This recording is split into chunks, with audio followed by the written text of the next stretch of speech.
We don't know how much further AI is going to advance.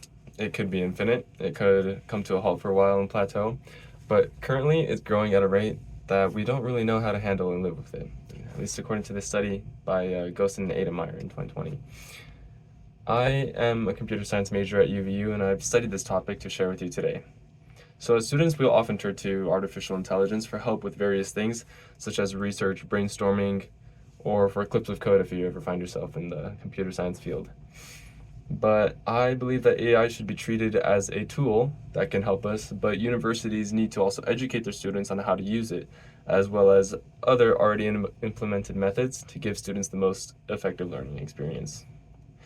So today I wanted to first share with you the issues surrounding using AI in education, what's causing those problems, and what schools should do to address the constantly evolving AI today.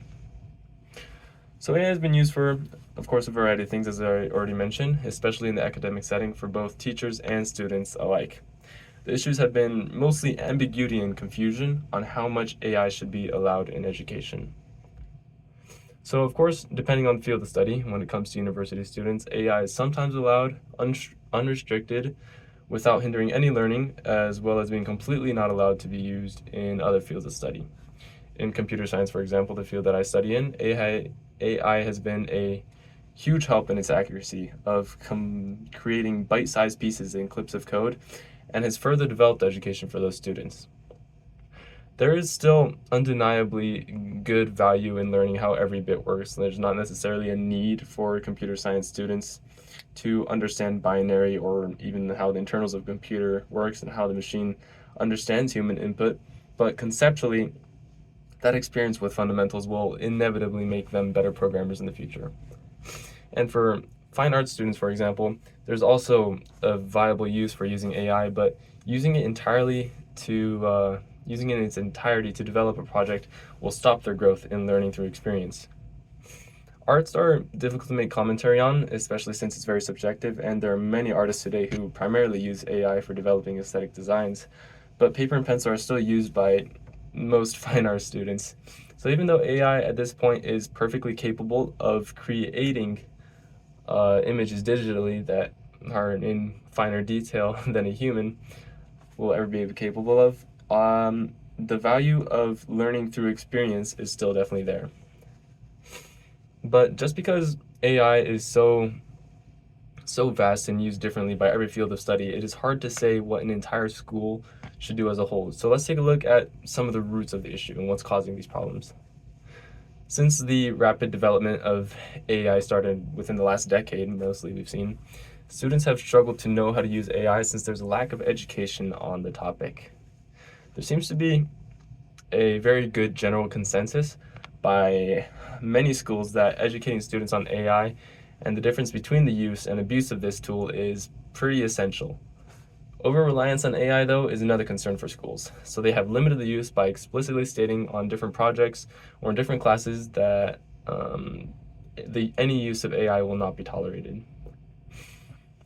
Some schools have gone so far as to ban the use of AI in any of their curriculum, but that would also undermine the benefits that artificial intelligence could make in making learning more effective for some individuals. I believe that AI has been proven useful in simplifying difficult concepts as well as giving feedback on work created by the students. So restricting the use of AI often confuses students on how they should handle it. So schools have taken some of these actions, but it's still growing at such a fast pace that we must come up with a more concrete solution that will stand the test of time. I think that AI should be regulated by educating the students on its use and having them take responsibility for the learning, as well as combining it with previously used methods. So AI should, in my personal opinion, not be completely eradicated from education, as it is a tool that students will most likely have very available to them throughout the rest of their entire lives. So the argument almost comes back to, why should we learn any basic arithmetic that calculators are capable of solving and have it immediately be available to them throughout every day?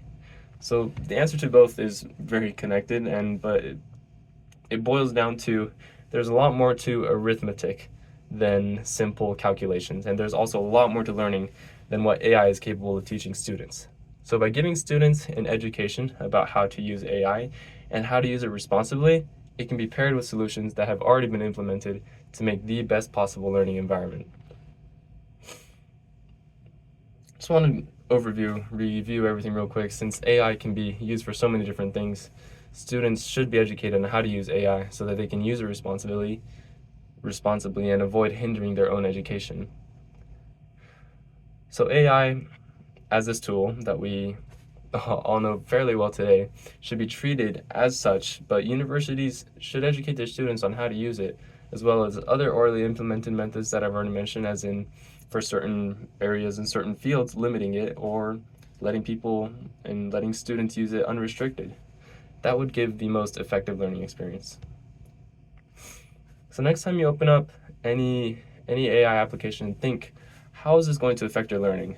Are you taking the easy way out, or are you benefiting your learning experience through it?